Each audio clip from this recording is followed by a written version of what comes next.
Phil said it really well. Eric has been in the business for 25 years, somewhere thereabouts. He's taught economics at Ursinus and Westchester. He is the chief market strategist for GVA, Great Valley Advisors, where he specializes in creating and maintaining multi-asset portfolios and specializes in risk management, right? Looking to try and curb, limit downside risk, which is what we all want. I think we're very lucky to have him tonight. This is the fourth? This is my fourth time out. Fourth time out, so back by popular demand as usual. So let's give him a warm welcome. Thank you. And you had the brave turnpike. All right, so tonight we're going to discuss some key themes that are shaping up, we think, for 2025. Okay, we're going to talk about the market strength, right? Is it sustainable the way it is, or are we going to be unmasking some vulnerabilities in the market, right? We're going to examine the economy's resilience, looking for potential risks in the economy, and then we'll be looking at the bond market for a little bit. And how that may impact stock valuations. And then we're going to discuss some practical steps to ensure that portfolios remain diversified and resilient to things that may come up. And this is my first Fireside Chat, if you haven't noticed. So you're doing great. There's no fire. One thing I wanted to share too is that Great Valley Advisor Group, we serve advisors and clients all around the country, and in doing that, my role as chief market strategist, I lead the asset management effort in terms of building the asset allocation portfolios. We have an investment board to support that effort, and we have the good fortune of having Ricardo on our investment board. So he has a tremendous amount of value to what we do at Great Valley Advisor Group. So I look forward to our conversation tonight. All right. So the first question, right? Eric, you recently wrote your 2025 market outlook. And in that outlook, you started with a question, right? What is the identity of the market? Now, can you unpack that for us a little bit and give us some insight as to what you mean by that? Absolutely. Well, we've been experiencing this really going back to Thanksgiving. We had a tremendous market through the end of 2023 and throughout much of 2024. But we got to Thanksgiving, and then all of a sudden, stocks and bonds started to fall at the same time. And it's a question that's been lingering for investors, really going all the way back to the financial crisis. We had this dramatic event that took place at the end of the 2000s, 2007 to 2009. And ever since then, there's always been that lingering question to say, are all of these phenomenal returns that we've seen in the stock market over the last many years, are they truly based on fundamentals? Or, is this all just a byproduct of low interest rates and, stimulus policy, government spending and things like that? And that's a big question that continues to linger for investors as we go into 2025. It's was the performance of stocks over the last year and a half, is it sustainable? Or, is the next crisis lurking right around the corner? And we were confronted with that. The markets typically do very well in December. You hear about the Santa Claus rally or the Santa Claus effect. Well, we didn't have that this year. And stocks got off to a bit of a bumpy start for the first 2 weeks of January. So that question was really put to the test right away to start off the year. So when we're thinking about some of these mixed signals, what should we think about when we're building portfolios for clients? Absolutely. So the biggest thing, I think, when it comes to managing investment portfolios, navigating the markets, is, in certain respects, keeping things simple. We have an economy that people have been worried for the last 2 years. 2022 was a rough year for markets. We had a big breakout of inflation. The Federal Reserve, after the financial crisis, they couldn't raise interest rates off of 0%. And every time they tried to do it, the markets would recoil. Well, in 2022, we had a big inflation problem, and all of a sudden, the Federal Reserve had to raise interest rates by 5.5%, which is a lot.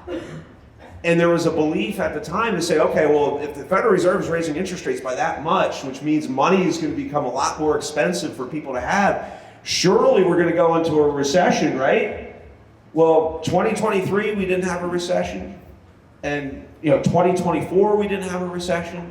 So, the question becomes, okay, is that recession inevitable? Well, despite concerns amongst economists to say, okay, well, sometime in 2025 we're going to have a recession. Well, economic growth, gross domestic product, GDP, continues to be strong. Now, closing in on plus 3% real GDP growth. And you take a look at corporate profits, which if there's one thing that matters to make stock prices rise more than anything else, is rising corporate profits. Corporate profits are projected to rise by double digits in 2025, like roughly 15%. That's awesome for stocks. You get a year where profits are going to rise by 15%. I don't care how expensive stocks are. That's the type of environment where you see stock prices rise. So the big question is, will that profit forecast for 2025, is that going to actually be sustainable or not? So that's one of the things we'll watch as we go into the start of the year. That's great. Thank you, Eric. So let's move on a little bit to the economy, right? A little bit of classical thinker that eventually the economy will tell us where stocks should go, right? So the economy you wrote about has also sent us some mixed signals, right? You have some areas of the economy where you're looking at like industrial production, where it looks like we may have been in a recession for the last couple of years, just based on that alone. You have some precious metal prices going up, like gold. You have some precious metals that have been struggling, like copper. So can you unpack that a little bit for us? Yeah, so you think about traditional economic theory, you think about the things that investors would watch over the last 50 to 100 years, and say, okay, well, you need the economy to grow, and you need corporate profits to rise for the stock market to do well. Well, if the economy is growing, we need to watch certain indicators to indicate whether the economy is set to grow or not. So you can look at things like industrial production, which is basically how much are manufacturers making products in this country right now. And if you have a reading above 50, that means we have an expansion in manufacturing activity. If there's a reading below 50, that means that manufacturing is shrinking.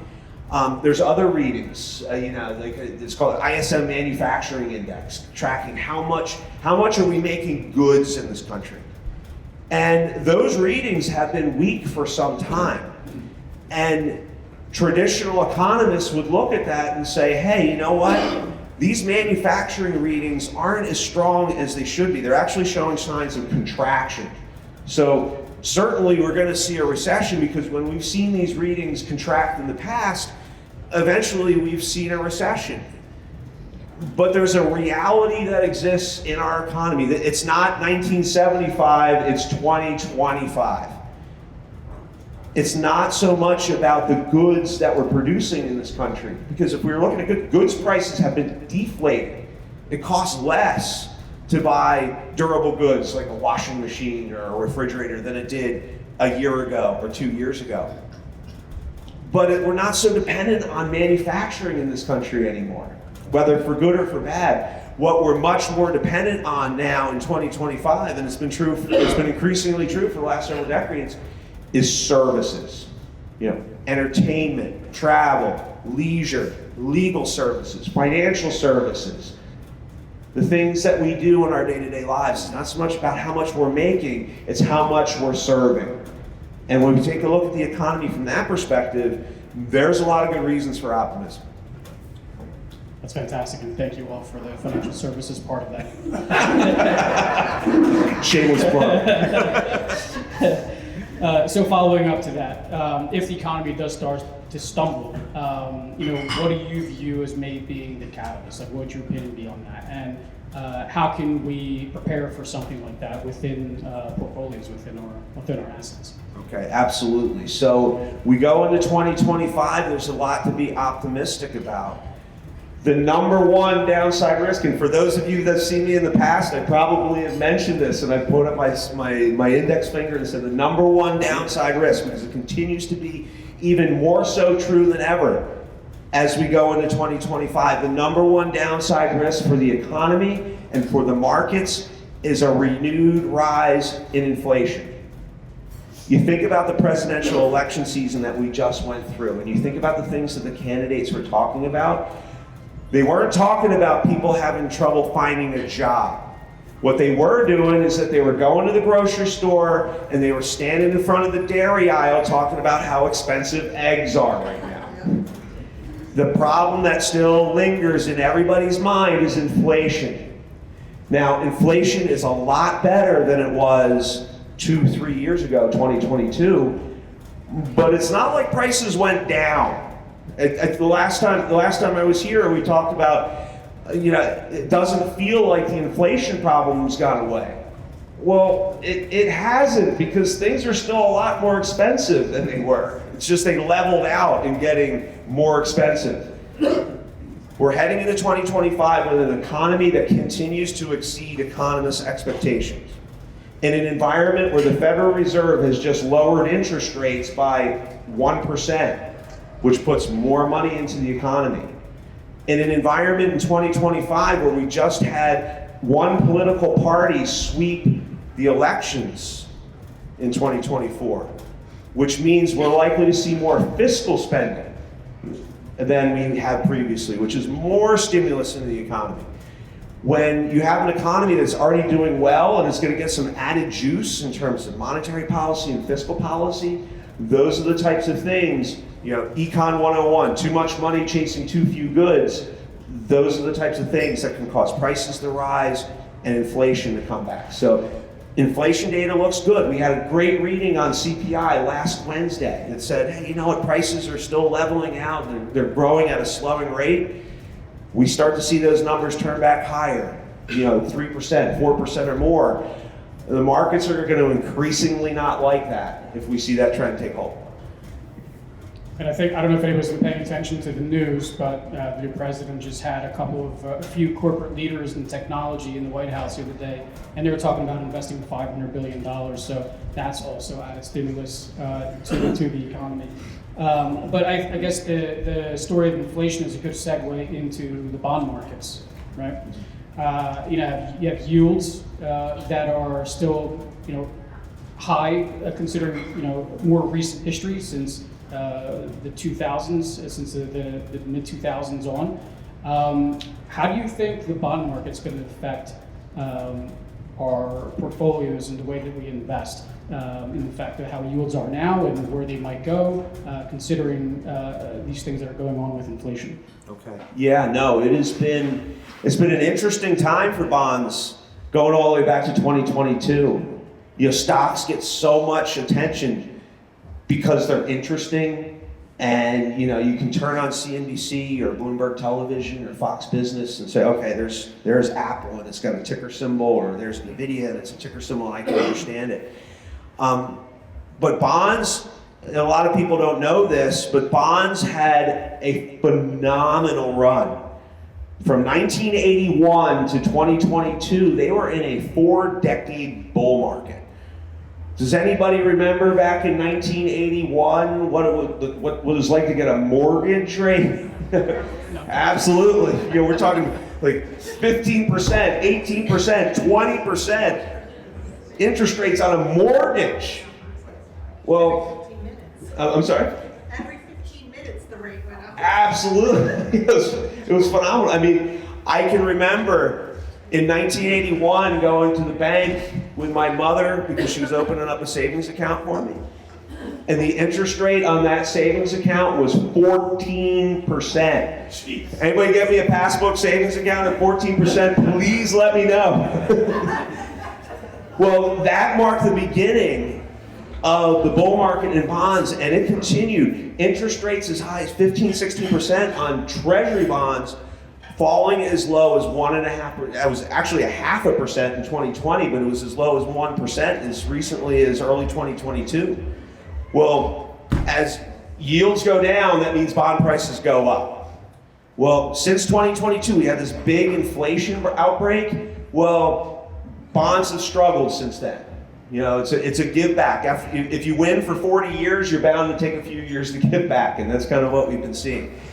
2024 was a tough year for bonds, in part because they started the year in 2024 at highs, high prices, low yields.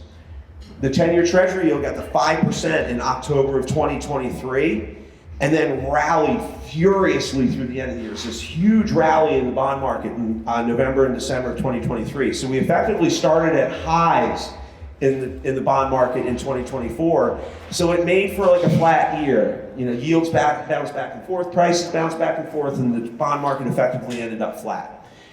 The good news going into 2025 is that the bond market basically is starting the year on a low.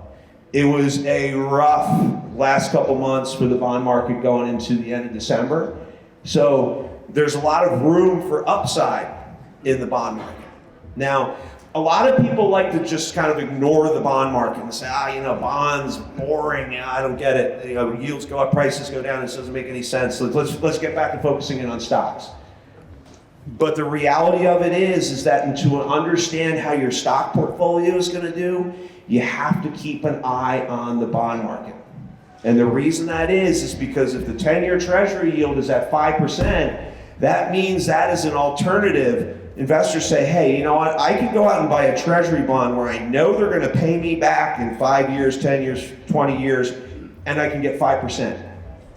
Or I can put my money into the stock market and, you know, I don't know what my return is going to be because it's not like the stocks mature at any given point in time. So the higher bond yields get, the more investors have an alternative to stocks, and it can increasingly weigh on stock prices. So it's important to keep an eye on the bond market. But if inflation continues to go down and the economy remains stable, it could set up to be a good year for the bond market as well in 2025. It's funny that you mentioned that because I actually had a conversation today with a client who we're building a bond portfolio for, and we were looking at Pennsylvania-specific state bonds, municipal bonds, and he was looking at something like a 6.5% tax equivalent yield for a 14 or 15-year bond. So it's a major competitor for stocks, you know, if the yields get high enough. All right, so let's talk about some market opportunities and risks. All right. So a lot of investors, especially over the last, I would say almost 20 years, are conditioned to think that markets just go up. I know a lot of you in the room here have experienced some bad times. 2008, you had the tech bubble in the early 2000s, even recently 22, but the market just seems to always bounce back, right, within a pretty quick amount of time. So as we're looking at today's environment with valuations for stocks as high as they are, what are we at risk at as far as of a pullback? Mm-hmm. Yeah, so it's, Ricardo mentioned valuations. When it comes to stock investing, valuations really don't matter until they matter a lot. And that's kind of the conundrum that we're facing right now with US stocks, and really US large cap stocks, and really like 7 stocks in the US stock market. You hear so much about the Magnificent Seven, and a lot of those are tech companies, or if they're not officially tech companies, they're effectively tech companies. So, Can you name the Magnificent Seven? Yeah, we're going to run the Magnificent Seven, so this is a good memory test. It's like Family Feud. So yeah, we got Amazon, Apple, Microsoft, Meta, which is Facebook, Apple, Alphabet, which is Google, NVIDIA. Somebody said NVIDIA? Absolutely, NVIDIA. And does anybody know the last one? Because we've been seeing one person associated with this company in the news quite a lot. Tesla, absolutely. So those are your Magnificent Seven stocks. I feel like Tesla sometimes is like why. Why in the vowel, like sometimes why, sometimes Tesla. Yeah, sometimes. No, you're right, because it's a great point, because a couple years ago, it was the FANG stocks. It's Facebook, Amazon, Apple, Netflix, and Google. So, the names sometimes change, but the outcome is the same.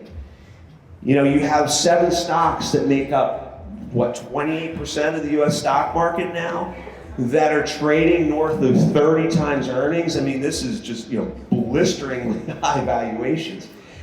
But the good news for investors is that if you take out those really big stocks that are expensively valued, the rest of the stock market is actually fairly reasonably priced. You have mid-cap stocks and small-cap stocks that are trading at their deepest discounted valuation since the 1990s, early 1990s. And if you take out those top 7 stocks, the rest of the S&P 500 is trading right around its average historical valuation. So one of the things that we should expect to see is a situation, even if those stocks, those big mega cap stocks, they've had a phenomenal run, if they falter, it does not mean, it's a market of stocks, the stock market, it's a market of stocks. Even if those mega cap stocks at the top of the market falter, it doesn't mean that there's not a lot of areas within the stock market that can't do really well. 2022, the S&P 500 was down 26% peak to trough, January 4th to October 13th, 2022. But there were a number of areas of the market, healthcare, consumer staples, utilities, up as much as 10% at a time when the S&P 500 was down 26%. So that's really the key. Keeping an eye on diversification, being broadly diversified across stock market sectors, as well as mid-caps, small caps, international, and keeping an eye on where there's areas of downside and protecting against that. Just to bring it in perspective, so the Magnificent Seven's like 30 times earnings. Yeah. The S&P is usually about 15 to 16. Yeah, historically, if you go back 150 years, which that's a long investing time horizon, the average multiple on the S&P 500 is 16.4 times earnings. Okay. If you go back to 1987, does anybody know what was the key event that took place in 1987? This was a little while ago now. Yeah. We had the stock market crash of 1987, the worst day in stock market history, October 22nd, I think, 1987. Stock market fell by 22.64% in a single day. That's a rough day. So my point is, like, the Magnificent Seven, people are paying twice as much as a regular stock in the S&P 500. They are. They're paying a huge premium to be allocated to one of those 7 stocks. And the important thing about it, they're very expensive, and they have done phenomenally well since October of 2022. One of the things that can be overlooked is that they did terribly bad from November of 21 through October of 2022. Nvidia fell by 75% during that time period. Tesla, one of our Magnificent Seven stocks, is trading at a price that is effectively the same price that it was trading at in November of 2021. It's basically been flat for the last 3 years. It's had a great run since October of 2022, or actually November of 2023. But it just has rallied back to where it was trading in November of 2021. So risk is a double-edged sword in those extreme valuations. Stocks that are doing really, really well right now, if they can rise by 1,000%, they can fall by 75%. So my point is, they might keep going, They could. but there's a lot more risk embedded because of the multiples. Yeah, they could keep rising. But because they're so expensive, and you have to watch out for any stock. If a stock becomes really expensive, then there's big potential downside associated with it as well. And that's, be allocated to continue to participate if they're going to continue to rise, but diversify and be in other things in the event that they falter and start to fall.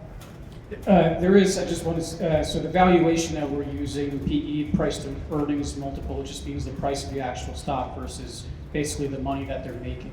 So even though they have high value, have high valuations, they can earn themselves into these valuations. And that's been the big thing. You look at the earnings of these Magnificent Seven stocks, and it's been justified. I mean, they've had earnings growth 20%, 30%, 60% year over year. I mean, that's how you get a multiple of 30 times earnings. If you're growing earnings at that rate, you're going to do really well. The key is that how long can they keep it up? And that's really the question. So I think what you're saying here is diversification is key, right? Absolutely. We shouldn't be chasing after just these Mag 7 stocks. And I think this also means that I shouldn't be putting all my money into quantum computing stocks either. Right? So you talked a little bit about some defensive sectors. You haven't discussed short-term bonds specifically, but if you can expand just a little bit on the defensive sectors and maybe even what short bonds and the role that they may play in setting up a properly diversified portfolio. Absolutely. So it's a great question because technology has done really well for the last 10 years for good reasons, because it has been the primary source of profits for the S&P 500 over the last 10 years. So if we talk about the key is corporate profits, well, a lot of the profitability in the stock market has come from the tech sector. So that's what's helped it do so well. But in the key for diversification, we look around the market and we say, okay, well, what is the company that is projected to have the second best earnings growth? Because technology is projected to have the best earnings growth in 2025. Well, what's the sector that is projected to have the second best earnings growth and fairly close to what technology is offering? Well, that's healthcare. I mean, healthcare is projected earnings growth like plus 20% earnings growth. But unlike the tech sector that's trading at 20 times, 30 times earnings, the healthcare sector is trading anywhere between like 9 to 14 times earnings. I mean, it is cheap right now from a valuation perspective. So, you know, if those companies in that area of the market in healthcare is able to hit those profit numbers, you know, there's a lot of potential upside, particularly when stocks are cheap. Now, healthcare has been elusive that way. I mean, you know, healthcare has been an attractive value for the last several years and it's kind of lagged the market. So it'll be interesting to see. And it's not just about healthcare as a whole, because when you think about the healthcare sector, it's pretty diverse. You have your big pharmaceutical companies, you have your more innovative biotech companies, you have medical supply companies, you have all different areas, you know, different parts. There's healthcare technology companies, there's health insurance companies. So another key is too, and it's part of the work that, you know, Ricardo and I do on a daily basis, is getting in there and saying, okay, well, what specific areas of healthcare, or, you know, thinking about more defensive sectors. Utilities are a perfect example of this. Defensive sectors, we all need to turn electricity on. We all want that heat coming into our house, particularly the last couple of nights. What is the big, often really not talked about a whole lot, opportunity associated with utilities? Does anybody know? Well, you get the dividends, you get the, you know, everybody's got to pay their electric bill. We've had all of this fuss about artificial intelligence that's been going on over the last year and a half. But what is one of the keys that you need in order to be able to use this artificial intelligence? You need electricity, the power consumption, the electricity consumption associated with powering the production and utilization of artificial intelligence is astronomical. So we're talking about a defensive area of the market in utilities where people got to pay their electric bill every month, and all of a sudden these electric power companies are just like, wow, you know, the demand for our services is going off the charts because everybody wants to get into AI. And it's an important thing to remember about artificial intelligence. We saw it with the internet 25 years ago. The companies that really did well in the beginning with the internet were the dot-com companies, you know, companies like Cisco Systems, which was providing the routers and the on-ramp to the internet. Well, here we are 25 years later, and we have artificial intelligence, which is going to transform the world the same way that the internet transformed the world. But who have been the primary beneficiaries of the internet for the last 25 years? It has been companies all across different sectors.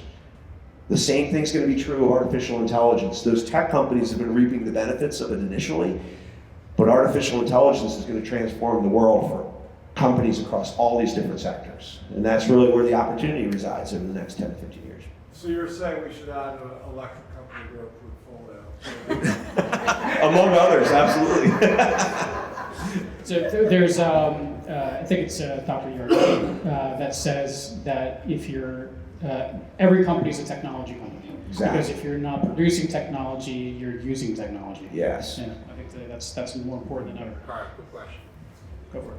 We've had extreme weather events in the last couple, I guess, years, whether it be hurricanes, whether it be fires in LA. How is that impacting, what sectors of the economy are impacted? Obviously, insurance companies that are taking enormous claims, you have insurance companies leaving markets.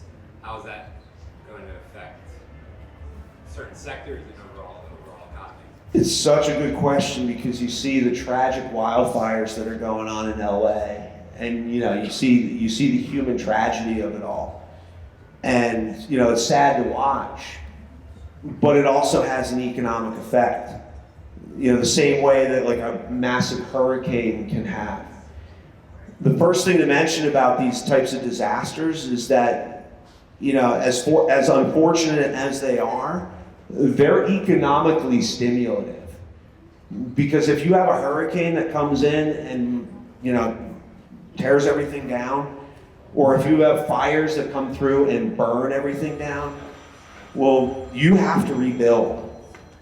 And there's a lot of buying that goes, so, talking to Phil's question, the material sector, the automotive sector. You think about any of the pictures that you've seen from the wildfires in LA, there's a lot of homes that have burned down, and there's a lot of cars that have been burned down. Estimated over 12,000 structures have been destroyed, cars and automobiles from the wildfires. Those all have to be replaced. So it's stimulative for the consumer discretionary sector, automotives, durables, appliances, the home building sector, the products that go into building homes. And I talked about that number one downside risk to markets in 2025, a renewed rise in inflation.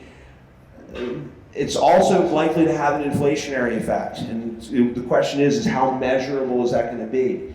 Because if there are products that are out there and people are spending, like cars, for example, well, if there's, however many thousands of cars that have to be replaced out in California, that means that there's less cars on the market for the rest of us to buy. And if there's fewer cars, that means the auto dealers will have the ability to charge a higher price for those cars, and then you have inflation. So it's the kind of hidden secondary and tertiary effects that can come along with a disaster like this. And we'll only know in the next few months what type of magnitude of that impact will be. I sort of have a question.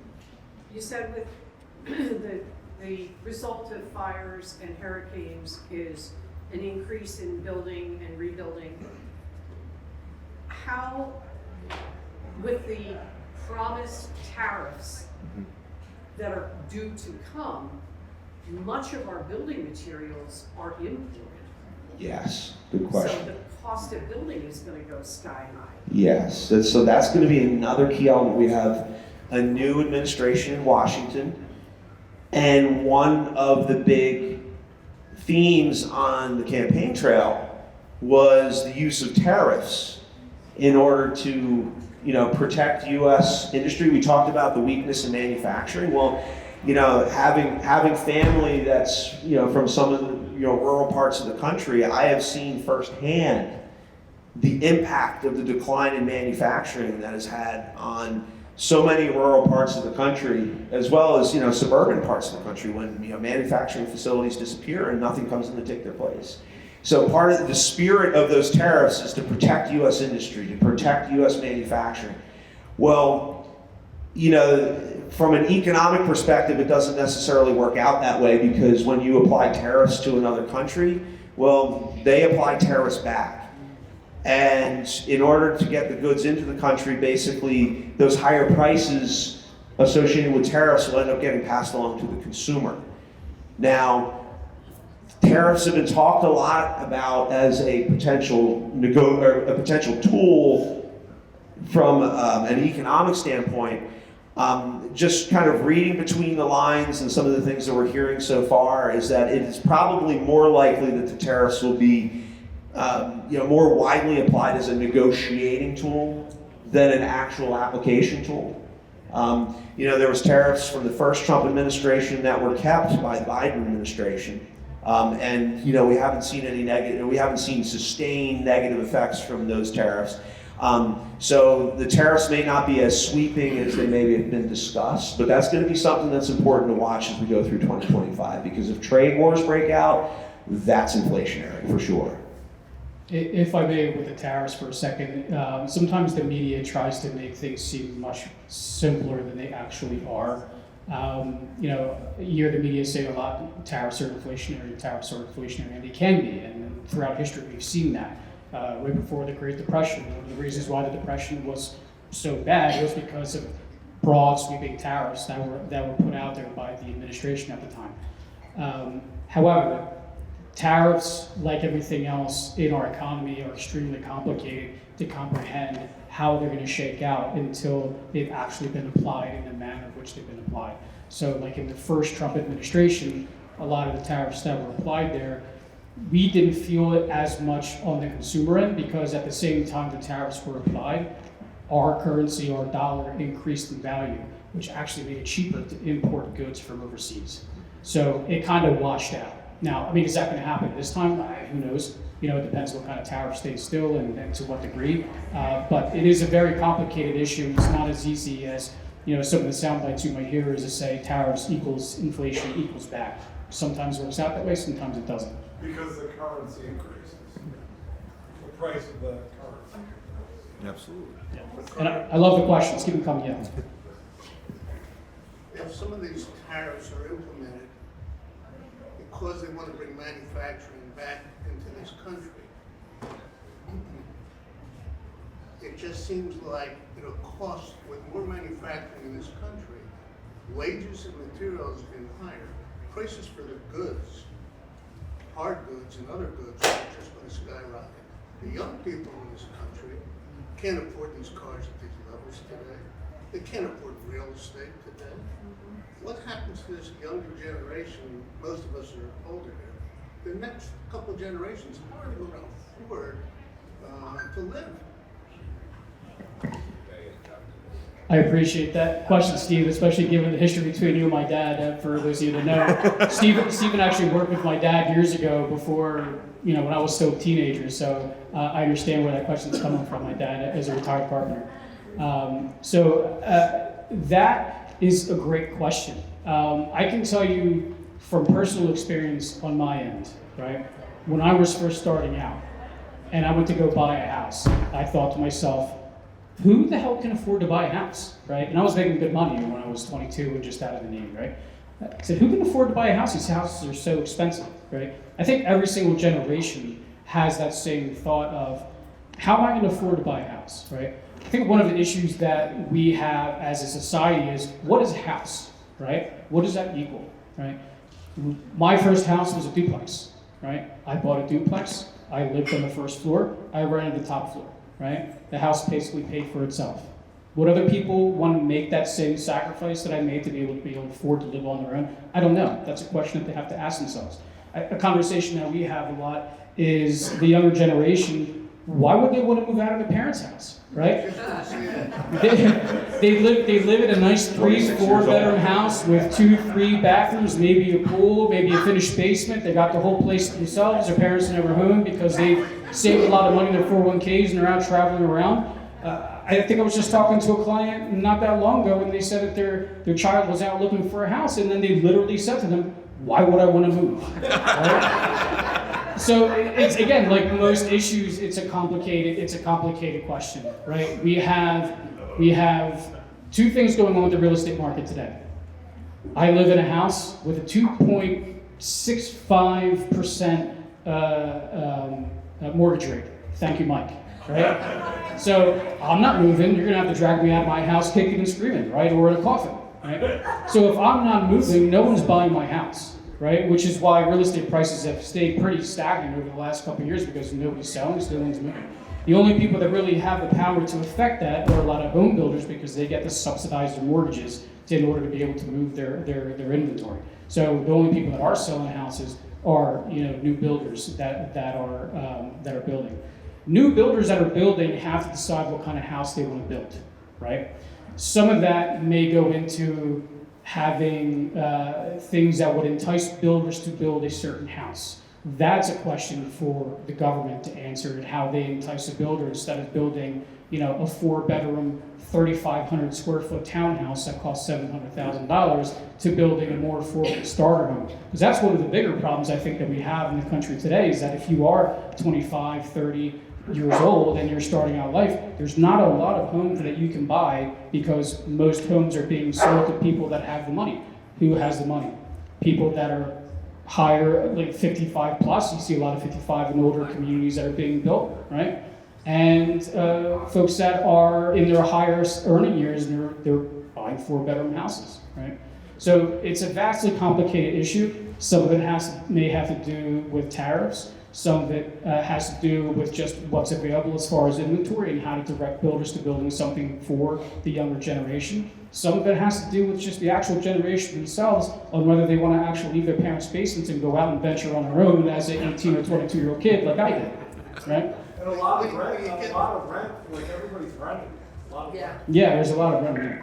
When you get into the automobile sector, like Eric was saying, due to the devastation of the LA area, well, more cars not to be built, and it gives the opportunity for the manufacturers to raise prices. A new car today costs a fortune, just a fortune for young people. How does that industry continue to be able to raise prices, I guess? And they're raising prices, the wages are probably going up from the union, et cetera. They have to maintain certain profit level structure because they got to board the report.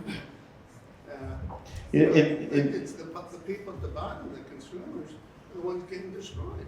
It's a great question. The automotive industry provides a good example because there's the short run and then there's the long run.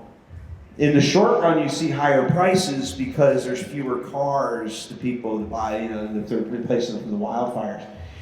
But over longer term periods of time, if there are higher prices for cars, that will incent automobile companies to increase production, increase manufacturing.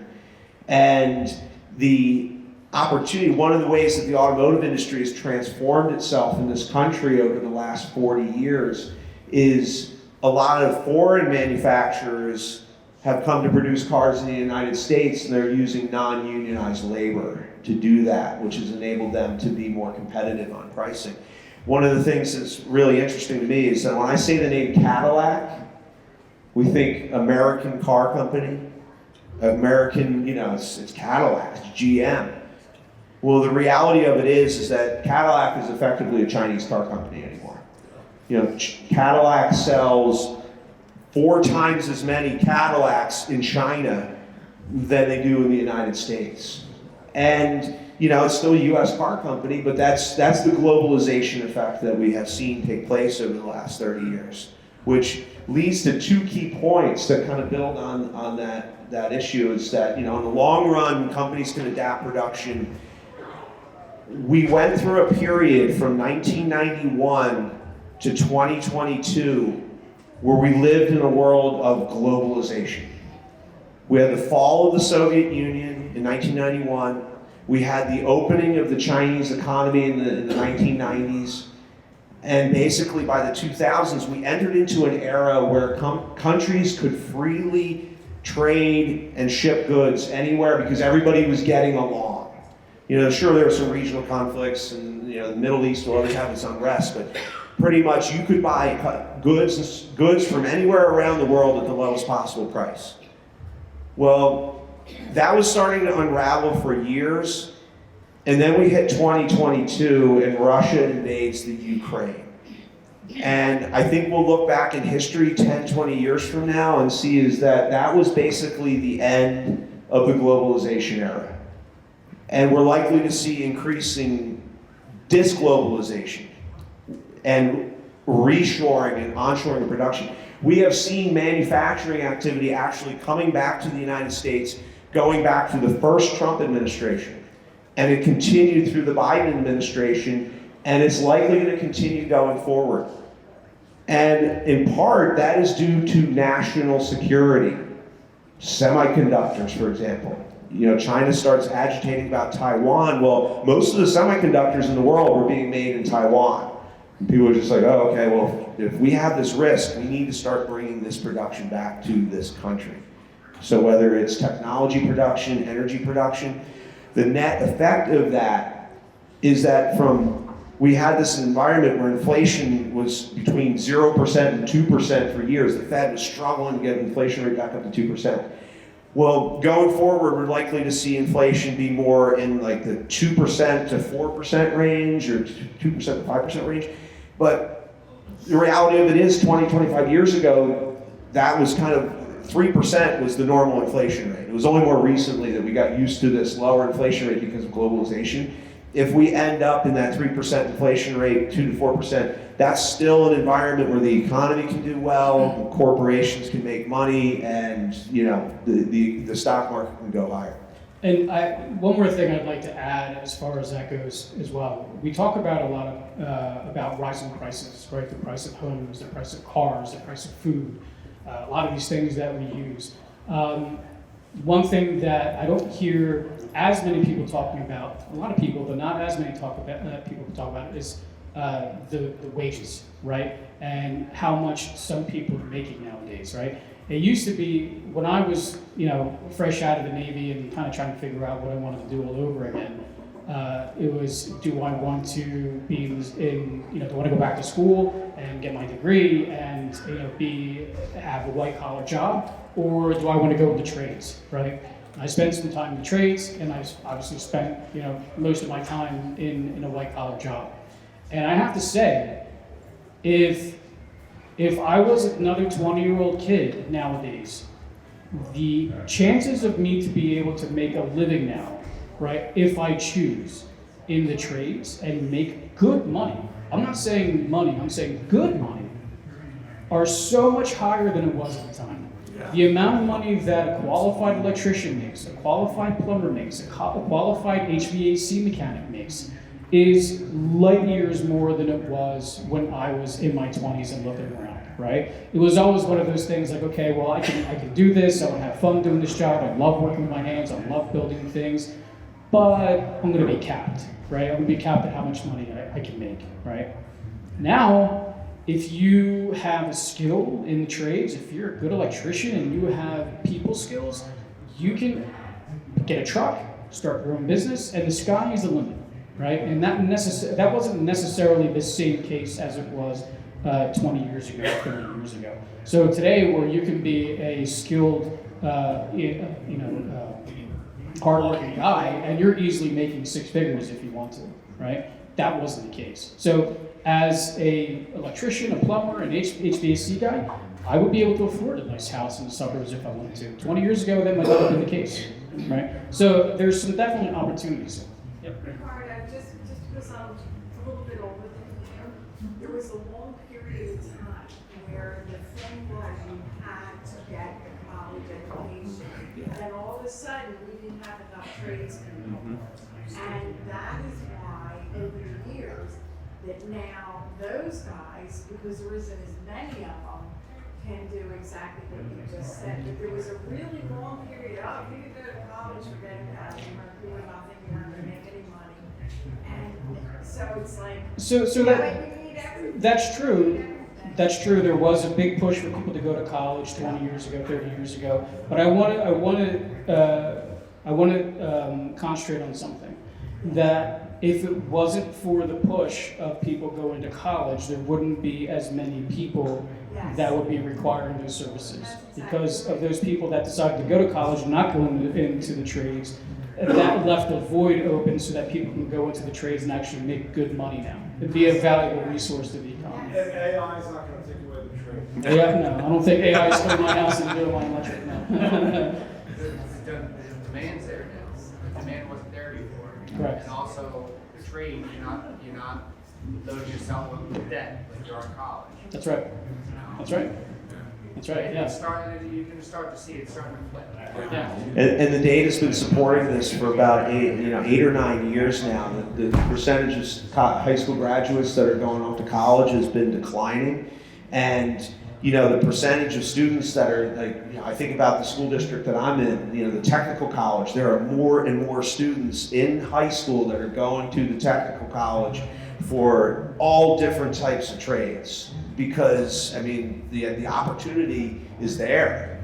Well, I think a lot of that, what you're speaking of too, has to do with the fact that people have come to the point where they've realized that higher education is one of the most overpriced commodities on the market and has been for years.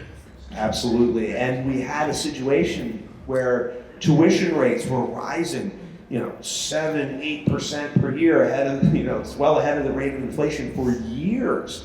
And students getting to the point to saying, okay, I'm going to take on $200,000 worth of student loan debt and come out of school and not really, have uncertainty in terms of the wages or be beholden for years to pay off the student loan debt. Maybe there's another way. And I look at the plumber who is making 6 figures, with a great business that they're running. I'm going to do that instead. And we're seeing more and more of that. And Eric, I know that you could say that it's not the professors that are making all the money and stuff like that. I can assure you on that. And I want to ask everybody here. My daughter's a junior in high school. I'm going to go to college very soon. If anybody has any pull at any of these colleges to get the tuition rates down, I would really appreciate it. So I've heard a lot about the disglobalization. Yes. And the potential that is currently being unleashed under the current administration with the fossil fuel energy sector. What's the implication of that? Is it going to be a general increase in the manufacturing takes tremendous amounts of energy, right? And so I'm just wondering how that's going to potentially impact the markets and in general the GDP. Yeah, absolutely. So, there is expectation that we're going to see a meaningful increase in energy production here in the United States. And one of the perceptions, one of the things that had been weighing on the energy sector for years was this idea that we were going to move to green energy. And you see, one of 11 sectors in the S&P 500, the energy sector. We talk about valuations and 30 times earnings. Stocks in the energy sector are trading as low as 5 times earnings because there was this perception for years that these companies are going to be out of business by 2035. No, they're not. We may see an increased adoption of green energy, but we're still going to need, traditional energy as well, because the demand for energy and power production, not to mention the national security issues associated with that, are going to be, it's going to go on for the foreseeable future. And as long as those supplies are there, it's going to be a source of energy. The other factor is too, because there's this perception to say, okay, well, if there's an increased production in the United States and there's this increased demand, what does that mean for prices? But the fact of the matter is that it could be where we're paying less at the pump for gasoline, we're paying less for the propane to heat our houses because of that increased production. And that in itself can be stimulative. So it's really a question of where does that balance lie. But if we're going to have a situation where there's more energy production, that's disinflationary. That's something that's supportive for the economy. Yeah, and I want to point out also that we're still paying less for a barrel of oil today than we were back in 2008 or 9 or whatever it was. Yeah. And that's the other thing too, is that, I think back when I was, 45 years ago, and you would go to the gas pump and you were paying it might be $1.89 a gallon. Gasoline, driving up here is like $3.25 a gallon. You think about price increases. That's not a very big price increase over 45 years, that we're still paying, $3 a gallon versus $2 a gallon 45 years ago. So it's never pleasant when you see the prices. To Ricardo's point, I remember in 2008, it was $4.50 for a gallon of gasoline. Well, we've had massive deflation in gasoline prices from 17 years ago where we are today. I still remember Tiger Tuesdays at Exxon.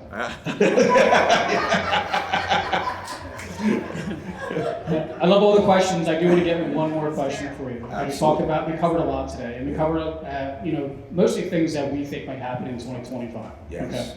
I'd like you to put your, genie hat on and look a little bit further out than 2025 as far as, what makes the U.S. specifically have the advantage on the global scale, right?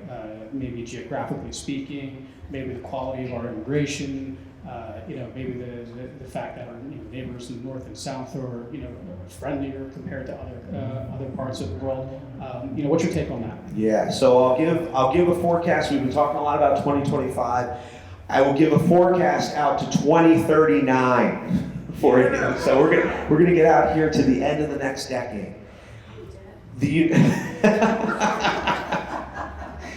United States has a tremendous competitive advantage relative to the rest of the world. We have the global reserve currency in the US dollar, and we can hear all the conversation we want about how the euro is going to be the global reserve currency or the Chinese yuan or anything. The reality of it is that the United States dollar is going to be the global reserve currency for the foreseeable future because of the stability of the US economy and basically how everything is so intertwined. We have, not only in terms of our efficiencies of production, but also our leadership in so many different industries. It's going to be tough. It was Japan that was going to take out the United States in the 1980s and 1990s. It was China that was going to take out the United States in the 2000s and the 2010s. Well, here's the thing. Japan got rich, but then they got old. China got old before they got rich. So the next country that we're going to hear a lot more about over the next 20 years will be India. And it'll be interesting to see how that's going to play out because they have over 1.5 billion people. They're the largest country in the world in terms of population, and they're a very educated population. But that narrative is going to continue to go on, and you know what? The United States continues to be at the top of the heap for good reason. When we think about stock market returns in that context, corporate profits matter in the short run. But what matters in the long run, and it's a topic that you don't hardly ever hear talked about, is demographics. And that's going to be one of the biggest challenges for the United States over the next 15 years. We have this tremendous growth advantage, but we have a population in the baby boomers that are increasingly in retirement, being supported by a much smaller Generation X that isn't making enough money in their final working years in order to support the Social Security system, the Medicare and Medicaid system, the entitlements programs. At a time when, I remember when I first started teaching and everybody was wringing their hands over the national debt being $5 trillion. Well, now the national debt is over $30 trillion. In an environment where the 10-year treasury yield and how much interest the US government has to pay to borrow money has gone up quite a bit in the last few years. It's not a 2025 problem. It's not a 2028 problem. But when we get out into the 2030s, it's probably going to be something that we're going to hear more about, is the increased strain on the system. So we have time to react to these things now. We have time to adapt to these things now. But that's going to be something that we'll probably hear more about in the next 5 to 10 years, and it's going to be critical how we finally start to tackle these issues that we've heard so much about but have never actually manifested to become a real problem. How we handle those things in the next 10 years is going to be critical, because by the time we get to the mid-2030s, the problem is going to be present and the problem is going to be real. Until then, it's the U.S.'s world and everybody else is living in it. So Eric, you're saying everybody should have more babies? Absolutely, yeah. It's one of the biggest challenges. The birth rate has been declining for years. More babies. So the That'll fix average it. birth rate Get to work, everybody. what is it, 2.1? But in India, it's like 3 point something. Well, that's the birth. It's much higher in the emerging world versus the developed world. but it's shrinking everywhere. Right. And the more we go on through the rest of this decade, we're likely to hear more about the declining birth rate problem. I even think, Ricardo has a daughter that's a junior in high school. I have a son that's a junior in high school. 2026, the demographic cliff for colleges and universities, because I taught at a college, so I was hearing a lot about this. Does anybody know why there's this big drop off in the birth rate, or the students that are attending college starting in 2026? Can't afford it, or not enough kids? Well, in 2007, we had the financial crisis, 2007, 2008. Well, the financial crisis happened, and people said, well, I was thinking about having a kid, but I just lost my job, and it looks like the economy is going to go down the tubes. I'm not going to have kids. And what happened is, okay, the financial crisis ended, but people still were having fewer kids after that. Well, those kids from 2007, 2008, 2009 that weren't born and going forward, well, they're now all getting ready to go off to college. So it's going to be a tough time for colleges and universities going forward from 2026. So that's that ripple effect. It takes years for it to play out, but we're going to increasingly see that. Gotcha. So let me try to lead you into a certain direction here. Yeah. I have the benefit and to be an immigrant myself, right? Yes. Everybody here knows I'm Portuguese. I was born in Portugal, came here with my family when I was 4, right? I go back to Portugal every single year. So I have a pretty decent view of what goes on in Europe, and I read a lot about what goes on, obviously, in the rest of the world. There's a unique situation here that we have in the U.S., right? Where even when it comes down to immigration, which is something that I follow pretty closely for obvious reasons, right? The quality of our immigration here is something that is envied by the rest of the world, right? There's a certain brotherhood in immigrants when they come here to the U.S. When they're coming here, they're coming into a community, right? When we came, there was a Portuguese community already established. When my wife's grandparents came, there was already an Italian community that was established.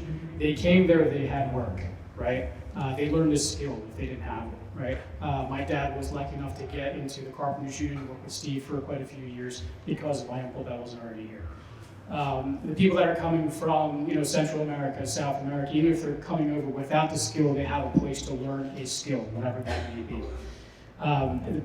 People coming over from Canada, they're being attracted here by, high-tech jobs and things like that are here in the U.S. because the U.S. is the place of, technology birth and company birth, right? Whereas in Europe, where we think is, a developed world and all that stuff, they don't seem to have the quality, right? They have immigration, but they don't have the quality of immigration that we have here. Many of the immigrants that they have, unfortunately, are coming from war-torn, extreme impoverished conditions that we can't even as Americans imagine what that is, right? And they're coming over here over there by any means necessary, but they don't have that same immigrant infrastructure that we have here because we've been doing it since forever, right? Yeah. Like everybody here is a descendant of an immigrant at some point in time, right? What kind of effect do you think that can have as far as establishing and keeping a competitive economy, for one? How can that solve our demographic issue? Yes. Right? Yeah. And as far as regulation in the US versus regulation in Europe and where people want to start companies, right? How does that affect us here in the US versus in Europe and in Asia, China, Taiwan, South Korea, all that stuff, where there are those demographic issues and maybe not so immigrant friendly, maybe a little bit more regulation heavy. Can you comment on that a little bit? Now, one thing I want to share, this is why I love talking with Ricardo, because we're having this conversation here in front of all of you, but these are the types of conversations that Ricardo and I are having all of the time in terms of strategizing around investments in the economy and everything like that. So it's a lot of fun. So in terms, it's talking about that U.S. advantage, and Ricardo has it absolutely right. Bring us your tired, your poor, your hungry masses. That's what the United States is all about. Immigration is a good thing. it's a particularly good thing in a world where birth rates are going down all around the world. You need people in order to produce, in order to make your economy grow. But the key, and it gets to Ricardo's question, which is exactly right, immigration done right. You know, one of the things that has been plaguing this country for several decades now is, you know, the lack of the need for an improved structure around that immigration system. And that's going to be another key that's important to watch. It's not that we don't want people coming to this country, it just needs to be done in a productive, organized, and effective way. And that's one of the things that's been missing or been deficient. And Ricardo is absolutely right. Because we live in the United States, it's one of the reasons why we were able to win World War II is because we were surrounded on both sides by humongous oceans and we're, you know, isolated, so we're not taking on the masses of people the way that they've had to in Europe. But we've seen that same resistance in Europe to immigration for the reasons because if you have the wrong type of immigration, has anybody been to Paris? Which is a beautiful city. Have you been to Paris in recent years? Have you noticed it different at all? Because that's one of the challenges that they have in Paris is that there have been so many people that have come into Paris and they haven't really been able to handle it and effectively integrate all the people that have come into Paris. And that's just one of many examples. So if the US, we want people to come to this country, we want that immigration to continue. It's what this country was founded on. But it just needs to be done in the right way. And that's another thing that we're going to want to watch for in the next 10 years.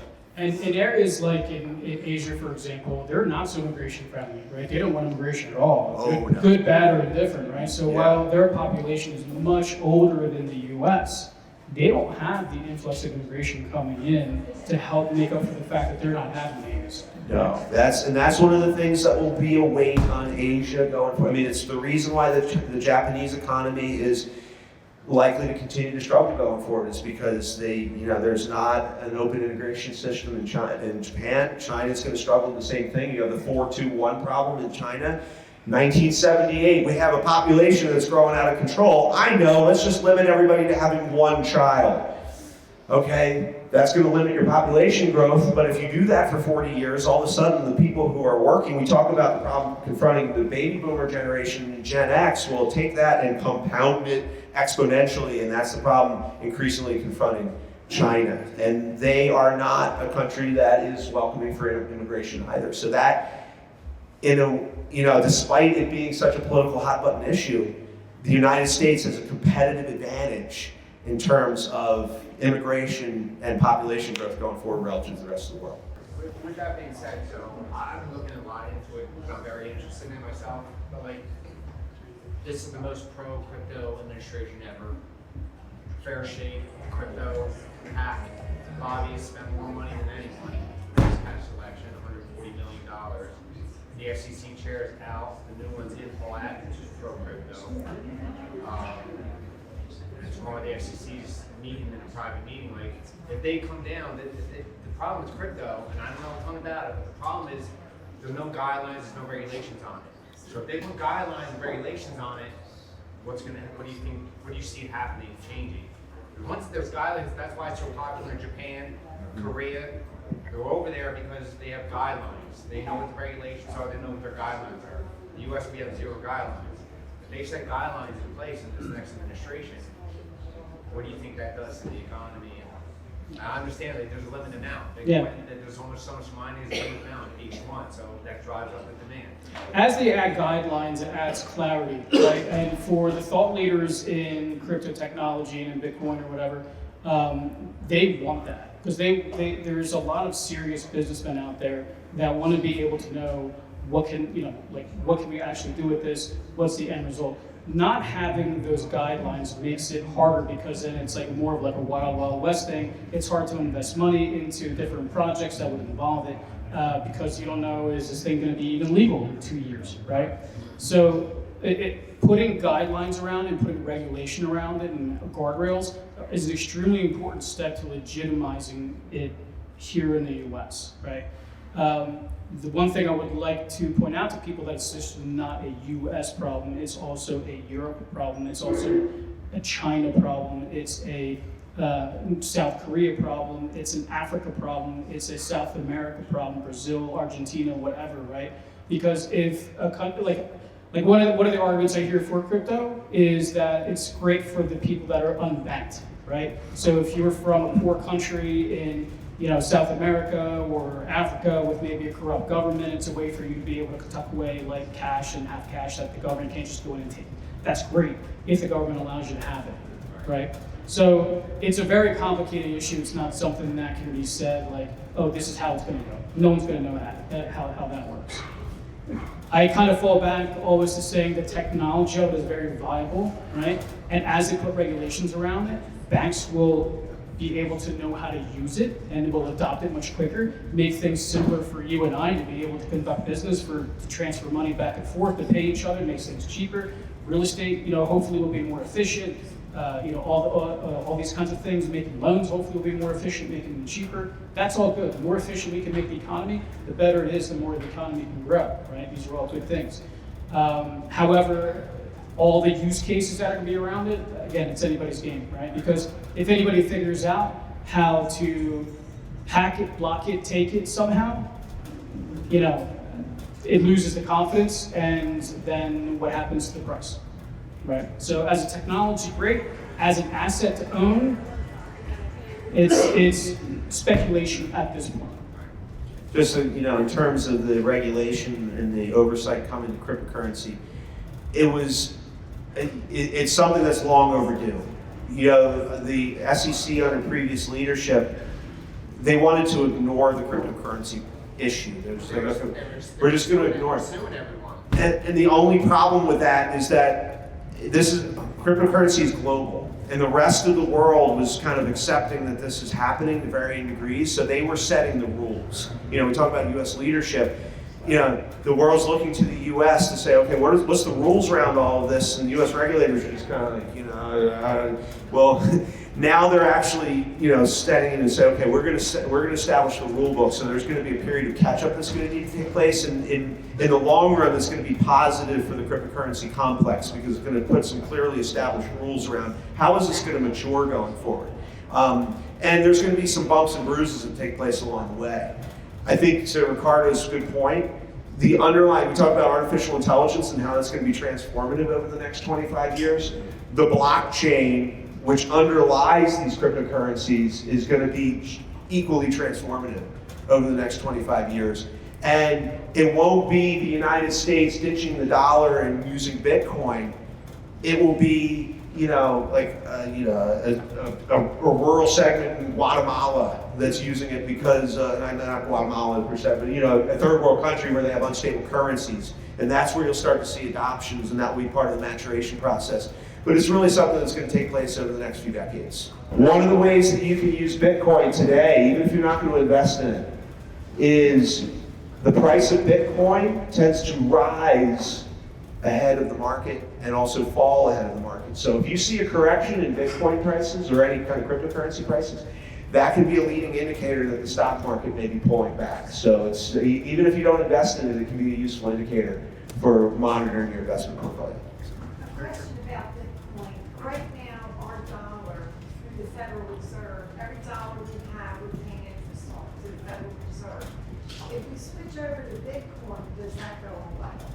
It would be such a disruptive transformation because basically the entire global system is reliant on the U.S. dollar. So to actually kind of execute that switch would be so it would be so transformational that that would be a very far off possibility. I guess. We're paying interest on every single dollar. So the reason why it's important for the dollar to stay the reserve currency is this. If I'm paying in dollars, right? Let me put it this way. If I'm giving you monopoly money, okay? Giving you a $10 bill of monopoly money, what are you going to do with that $10 bill with that monopoly money? You can't do anything with it unless you buy a monopoly house, correct? Right. Works the same way with the dollar, right? If the US is conducting trade with another country, say China, India, Japan, whatever, and they're buying products, right, using, I should say, we're buying their products, right, with our dollar. They're receiving dollars. Now they have a bunch of our dollars.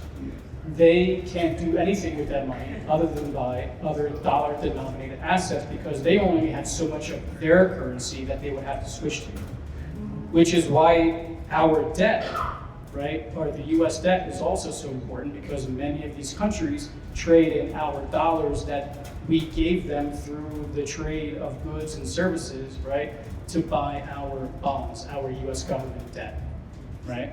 If the US government all of a sudden one day says, hey, we're just using Bitcoin now as a reserve currency, all that goes out the window, which is like Eric said, a huge disruption to the US and how the US conducts business, right?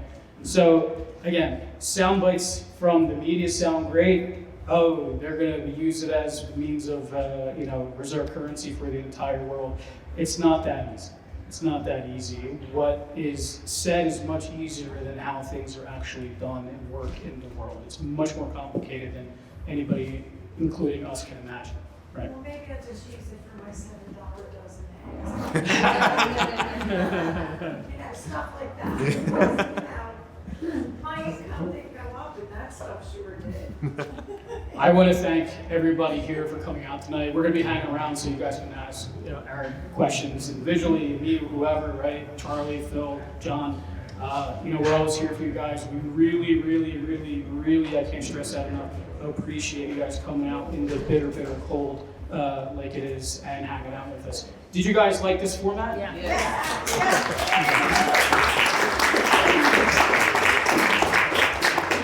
All right, awesome.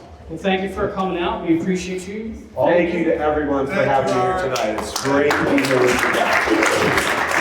And thank you, Eric.